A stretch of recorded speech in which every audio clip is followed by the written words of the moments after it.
자, 바로 본론으로 들어가죠. 더불어민주당의 장경태 최고위원이 지난해 8월에 법 하나를 이렇게 발의를 했습니다. 선거법 개정안을 발의했는데요. 그래픽 주세요. 대표 발의자 장경태, 거기에 같이 서명을 한 의원들의 이름은 보이시죠? 김남국, 김용민, 김의겸, 박찬대 등등 11명이 공동 발의자였다. 선거법 개정안을 발의했다. 이 내용입니다. 선거법 개정안? 저게 뭔데? 그래픽 돌려주시죠. 그동안 공직선거법은 이렇게 되어 있습니다. 후보자와 후보자의 배우자 등의 출생지, 가족관계, 신분, 직업, 재산, 행위 등의 허위 사실을 공표하면 이렇게 처벌받는다 라고 되어 있는데, 장경태 최고가 대표 발의한 선거법 개정안은 자, 조금 전 그래픽에서 달라진 점이 있죠? 행위. 이 부분을 덜어내겠다는 겁니다. 법에서. 행위 단어를 삭제해서 처벌 대상에서 제외하는 것을 추진한다. 그래서 일각에서는 이재명 대표 처벌 근거 조항을 삭제하려는 것 아니냐. 쉽게 얘기하면 뭐 그런 이제 비판이 나오고 있는 건데요. 그래서 나오는 얘기는 뭐 이재명 방탄용 아니냐, 입법권을 남용하고 있다. 그런 건데요. 시점도 한번 봐주세요. 김문기 모른다. 백현동의 용도 변경은 국토부의 협박 때문이었다. 이것이 이제 허위 사실해서 선거법으로 이재명 대표가 재판을 받고 있는데 그게 기소가 지난해 9월 8일에 됐거든요. 근데 조금 전에 저 선거법 개정안 발의는 이재명 대표가 기소가 되게 13일 전이었다. 지난해 8월 26일. 이건 뭐지? 라는 정치권의 일각의 비판, 의심이 나오고 있는 것 같습니다. 장윤미 변호사 의견은 어떠신지요? 사실 공직선거법이 상당히 위헌 시비가 많이 걸립니다. 최근에도 뭐 언론인의 선거 과정 중에 관여 등과 관련해서 위헌 결정이 최근에 나오기도 했고요. 왜냐하면 선거의 자유를 굉장히 모호한 문구로 제약하고 있기 때문입니다. 그렇다면 허위사실 공표의 대상이라고 적시된 출생지, 가족관계, 신분, 직업, 재산 과 행위는 다소 좀 동떨어진 부분이 있습니다. 그래서 이 법만을 놓고 봤을 때 굉장히 모호하다. 어떤 선거의 선거권, 선거의 자유를 지나치게 제약해서 헌법상 명확성의 원칙을 위배한다라는 문제 제기는 충분히 있을 수 있는 겁니다. 네. 그럼에도 불구하고 그렇다면 이게 방탄으로서 기능할 것인가? 그렇지 않습니다. 해당 규정을 보면 출생지, 재산 등이라고 되어 있습니다. 그러니까 뭔가 허위 사실을 적시했을 때 거기에 견주어서 동등한 비판 가능성이 제기될 수 있는 허위 사실을 공표하면 처벌받는 겁니다. 예. 그렇기 때문에 이걸 방탄이다라고만 언급하는 것은 정치적이라고 생각합니다. 잠깐만요. 제가 우리 장윤미 변호사님 말씀 들으면서 갑자기 궁금한 게 생겼습니다. 지금 제적의원 299명 가운데 선거법으로 재판을 받고 있는 국회의원이 이재명 의원을 제외하고 또 있습니까, 혹시? 현재 재판을 받고 있는 의원. 선거법으로. 서정욱 변호사 혹시? 저는 기억나는 게 없습니다. 그럼 이재명 대표가 유일합니까? 그런데 관련 이런 지금 선거법 개정안이 발의가 된 겁니까? 재산을 허위로 적시했다라고 조수진 의원 등이 재판을 받고 있는 상황이긴 합니다. 그렇군요. 네. 조정원 의원님. 예, 좋은 뉴스가 나오고 나서 저희 보좌진한테 이 법률이 어떤 건지 좀 한번 검토해보고 알려주세요 해가지고 저희 보좌진이 갖고 왔는데 웃으면서 들어오더라고요. 이런 법률도 발의될 수가 있구나라는 표정으로. 세 가지입니다. 아까 말씀하신 대로 이제 허위사실 공표의 처벌 대상의 행위를 제외하고 고의성이라는 문구를 삭제하고 소급 적용을 시키겠다라는 건데요. 저는 장경태 의원을 비롯한 그 11명의 의원들이 왜 이 시점에서 이 법안을 굳이 발의했어야 했을까? 저는 이거는 명백하게 의도가 있다라는 생각을 지울 수가 없습니다. 특히 소급 적용을 시킨다라는 면에서 저는 정확하게 이 의도가 정말 드러났다라는 생각이 듭니다. 라이언 일병 구하기라는 명화가 있지 않습니까? 이거는 이제 약간 감동 스토리인데 이 경우는 일병이 총대 메고 대대당 구하려고 지금 이 법안을 의도적으로 지금 발의한 것 같습니다. 예. 이건 뭐 패러디 개그 영화도 아니고 좀 매우 부적절했다고 생각하고요. 자꾸 이런 식으로 입법권을 남용하니까 우리 정치와 우리 국회가 국민들로부터 지탄을 받는 겁니다. 마치 예. 우연일 수 있지만 저는 의도성이 있다고 보는데 자신들의 여러 가지 정치적 위험과 사법 위험을 극복하기 위해서 국회의원들에게 부여된 입법권을 남용하는 하나의 사례가 아닌가 생각되고요. 예. 이 법안을 저는 뭐 앞으로 어떻게 될지 모르겠지만 적극적으로 반대해야겠다라는 생각입니다. 그런데 그래서 지금 우리 조정원 의원께서 말씀을 주셨습니다만 지금 장경태 최고가 대표 발의한 저 선거법 개정안 같은 경우는 아직 국회 본회의를 땅땅땅 통과가 되지는 않았습니다. 그런데 지금 장경태 최고가 하고자 하는 저 법안은 그래픽 좀 주시죠. 소급 적용을 하겠다는 거예요. 소급 적용. 그러니까 이재명 대표가 지금 재판을 받고 있는데 이 법이 만약에 통과가 되면 이재명 대표의 접근도 포함시키겠다. 이런 것이죠. 그게 소급 적용입니다. 그러면 만약에 저게 본회의를 통과해서 소급 적용이 되면 이재명 대표가 지금 선거법 재판 지난주 금요일까지 5번 받았잖아요. 그거 그냥 없는 일이 되는 겁니다. 쉽게 얘기하면 죄가 없다. 그냥 없어지는 거예요.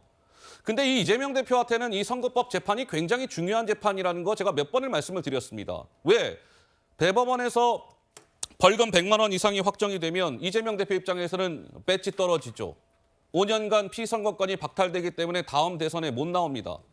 그리고 민주당이 대선 때 선관위로 맡은 434억 원 선거 비용 그거 뱉어내야 돼요.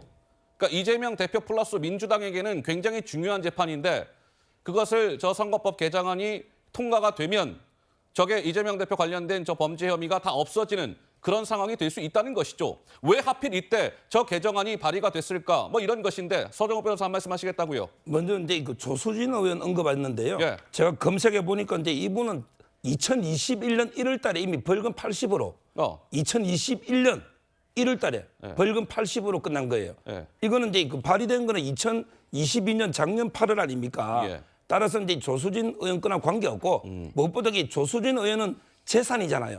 재산은 그 법 조문에 있지 않습니까? 예. 지금 이게 그 김남국 의원을 삭제하려는 거는 행위거든요. 아하. 행위. 행위. 따라서 이제 조수진 의원하고는 전혀 관계없다. 이걸 먼저 말씀드리고. 예. 그래서 이거는 누가 뭐래도 이게 이재명 대표 방탄법이 맞아요. 예를 들어 이제 뭐 이미 끝났지만 형을 강제입원 시키려고 했다. 이것도 행위 아닙니까? 이런 것도 이게 처벌 못하고 이건 이미 끝난 거지만. 그런데 이번 지금 재판 중에 보세요. 예를 들어 이게 백현동 4단계를 국토부의 협박 때문에 올렸다. 이것도 이게 행위거든요.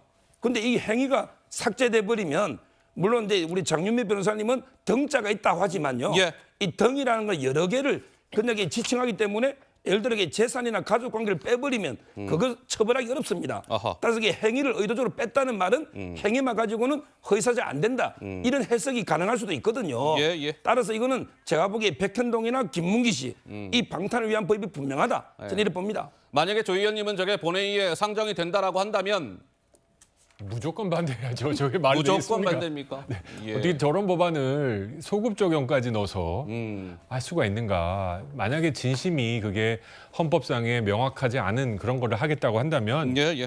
21대 국회의원들은 혜택을 받을 수 없도록 미래로 이게 법의 이제 실효 기간을 미래로 놓는 그건 기본이었다고 생각합니다. 예. 또 고의성을 삭제하는 것들 그리고 행위라는 중요한 것에서 등이 있는데도 불구하고 왜 굳이 행위를 빼려고 했을까? 저는 이거는 뭐 의도성이 있었다고 보고요. 예. 지금 이 시점에서 가장 중요한 법안은 절대 아니라고 생각합니다. 알겠습니다. 저것이 뭐 국회 본회의를 통과를 할 수 있을지 없을지는 뭐 이제 지켜봐야 되는 상황인데 복귀왕 위원장님 한 말씀 듣죠. 이 시점의 이야기가 아니고 작년 시점에 거의 1년 전 시점의 이야기가 지금 갑자기 소환된 거죠. 그러니까 이 법안은 해당 상임위에서 검토 보고서조차도 굉장히 부정적으로 나왔던 법안이에요.